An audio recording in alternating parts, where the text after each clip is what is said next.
Alright, what's good everyone? It's your boy Spencer Montic here. Today we are testing out the new DJI Osmo Pocket. The specs are, you can find in or online. I'll link the description on the bottom for this product.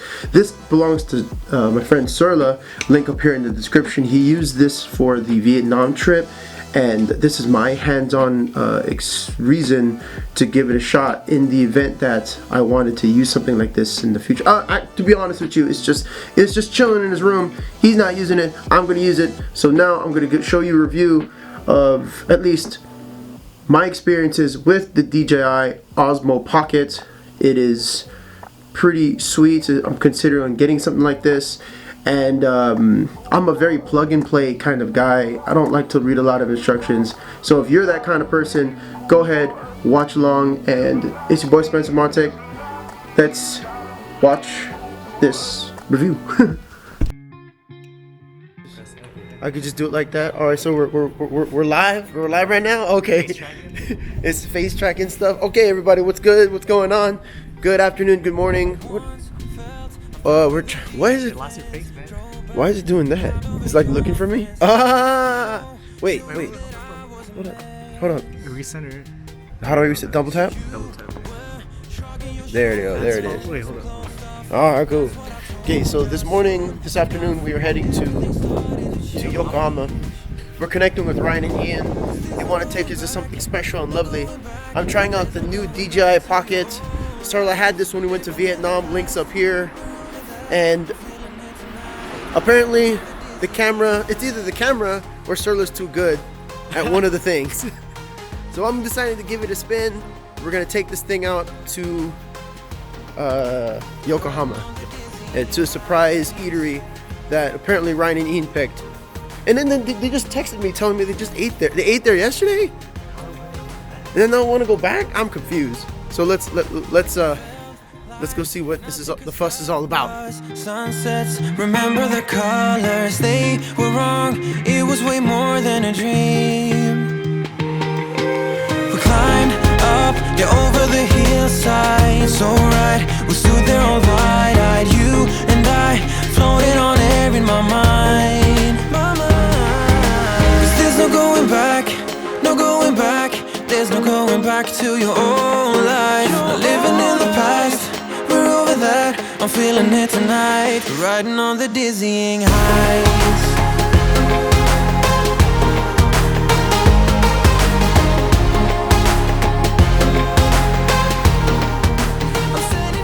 So we missed our we missed our first train, and because it's Sunday schedule, or because of the weekend schedule, we have to wait for the next train coming in the next 20 odd minutes, 23. So we went from 4:09 to 4:09 to 4:23.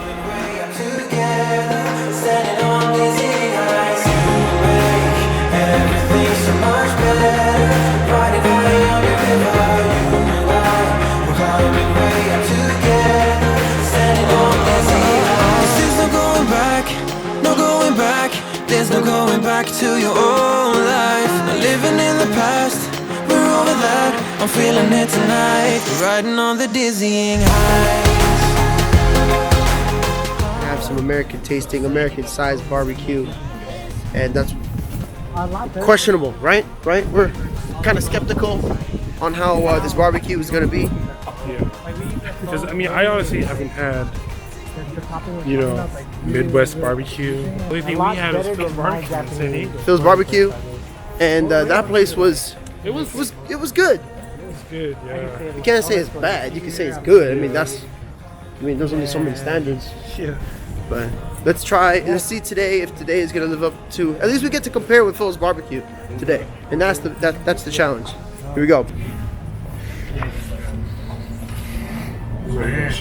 That's me. You want to share? The owner's American. I saw a little video. All right, so down. Is this what it is? I'm not changing my mind. It's not that one of those. Right. So we're eating this. You want to share something? What kind of size are we getting? Potato salad, coleslaw, French fries. I don't know. what I'm gonna get. I'm excited, but I don't know what to get.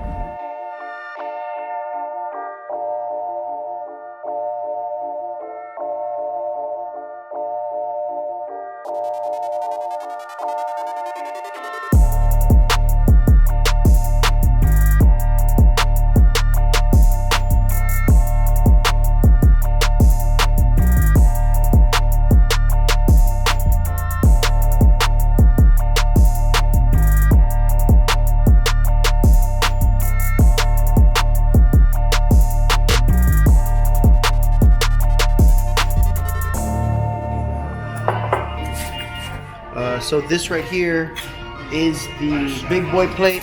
Ryan and Ian got themselves a dinosaur tray. And Surla got the special, the Pitmaster sandwich. And it comes with the brisket and pulled pork. Mine comes with ribs, chicken, beef, sausage, mashed potatoes, the salad, the bread, and the dinosaur tray comes with double, exactly what I have right here. Bon appetit.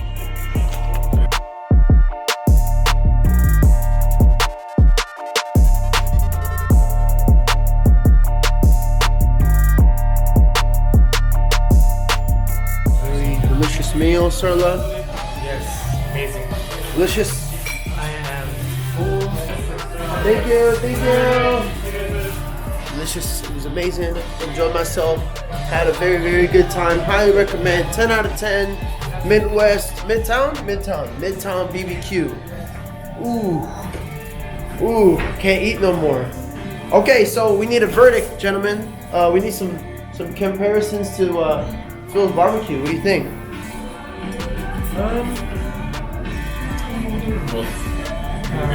Phil's is like not the same, I would say. About the same? About the same? It's hard to compare it to anything because I didn't have any real like southern barbecue. Outside of this. Okay. Ryan? Korean barbecue's better. Say, Korean barbecue's better. Really enjoyed ourselves. Thank you for following along, and see you next time. Okay, so the DJI Pocket is pretty sweet. I do enjoy this camera very, very much. Let's go over a couple of ideas, things that are rattling around in my head. My review from the vlog that you guys saw, leaving Yokohama. I want to first talk about the negatives. So here are the results. I want to talk about the negatives. The first negative I can think of is the sound. The microphone is on board. I can't really tell if it's directional. It just sounds like whatever sound is picking up is the sound what it is. So there's a lot of times when the wind would blow and hear the Okay, so this afternoon we are heading to Yokohama. Also, the loud noises happening from around. There are opportunities and times where music or other sounds that were louder than my voice would be picked up in this mic.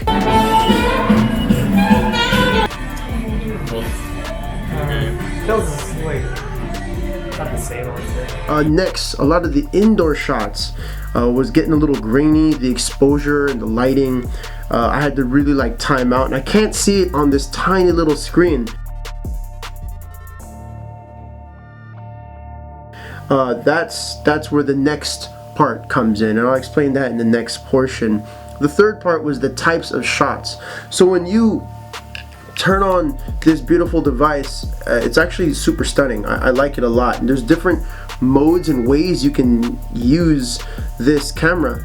The issue I have with it is I use my camera for very dynamic shots, whether it's you know, from above, below, the side, chasing, and you have to thumb through your type of direction, how you want to like use the camera, and that's great and all, but sometimes you just want to pick up your camera and just run and gun and just do it. And I think that that's kind of another negative for me, not for anybody else really. So those are my top negatives. But for a positive, number one, this is a very lightweight device. It weighs just as much as an apple. You know, if you've ever held an apple, actually lighter than that. Probably a roll of toilet paper, honestly. Like, it's pretty lightweight. I'm not even going to argue that one. The next thing is, if you are using the device, you can have this cool transition where you flip the screen. See, 1, 2, 3. As you can see that, 1, 2, 3. Okay, I'm sorry. 1, 2, 3. So you get to go from outside, from your point of view to first person, or to viewing you. And as a vlogger, that's actually super sick. Like, you can just have this opportunity where you can just flip the screen right away. And you don't have to move your hand to touch the screen.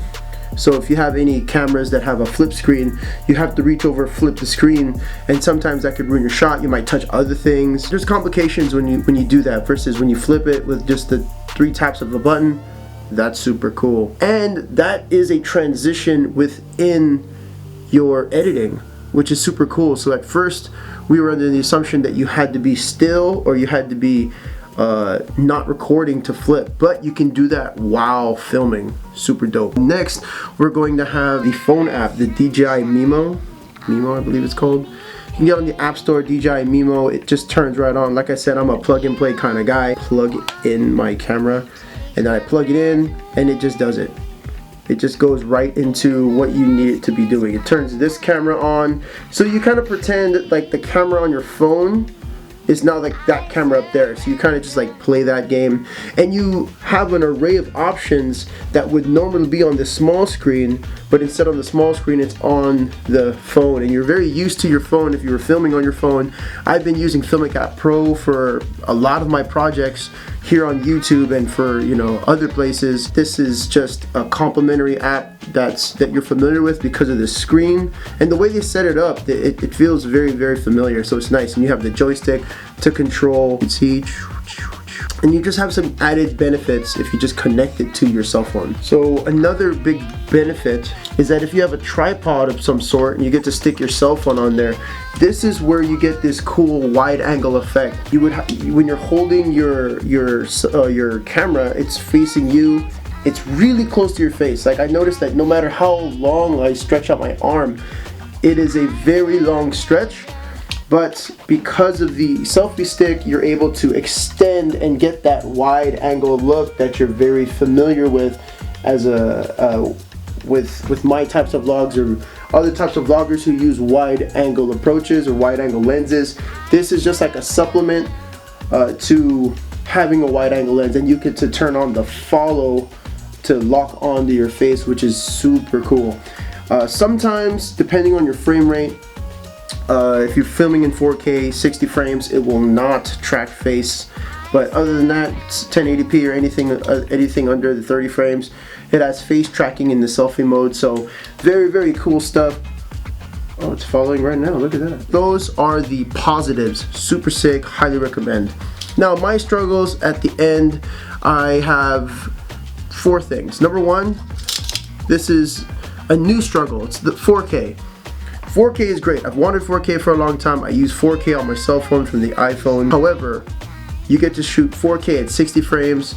If your devices cannot handle 4K, when you're editing post-production, that's gonna weigh heavily on what you're working on. Number 2, color grading. So there's a beautiful way you could do the cinematic grading, give you a nice flat color from DJI. That's amazing. My struggle is that I'm very used to Canon colors, and this is a new color science that I have to work with, so that's a struggle of mine. If anybody else has issues with color grading, remember, I'm a teacher, guys. I'm not a filmmaker. I like to make movies and videos, but this is not the overall. I need to learn how to color grade properly, so color grading for this device is a new struggle for me. Next, I have fat fingers. Now, this is a typical issue for you when you're using devices that require your thumb. When you're thumbing on the device, whether it's the camera or your cell phone, your fat thumb can sometimes press other buttons. This is like a lot of mistaps, misclicks. It's very popular when you're sending a text. This happens a lot, especially on the small screen, so I highly recommend the bigger cell phone screen. And last but not least, staring. My issue is during the vlog, I was staring at this screen because I'm so used to staring at the screen here because of the camera on the cell phone, when I need to stare at this camera here. That's my takeaway, that's my 2 cents. I'm still going to be using this camera for the next few days or until Sarlo wants it back. Thank you so much for following along. If you liked this review, go ahead and smash like. If you want me to do anything else or try anything else with this camera, or if you have any questions about what I'm learning about it, or if anyone can drop me down any tips, man, let me know. Thanks for following along. Don't forget to smash like. It's your boy Spencer Montek, and I'll see you next time.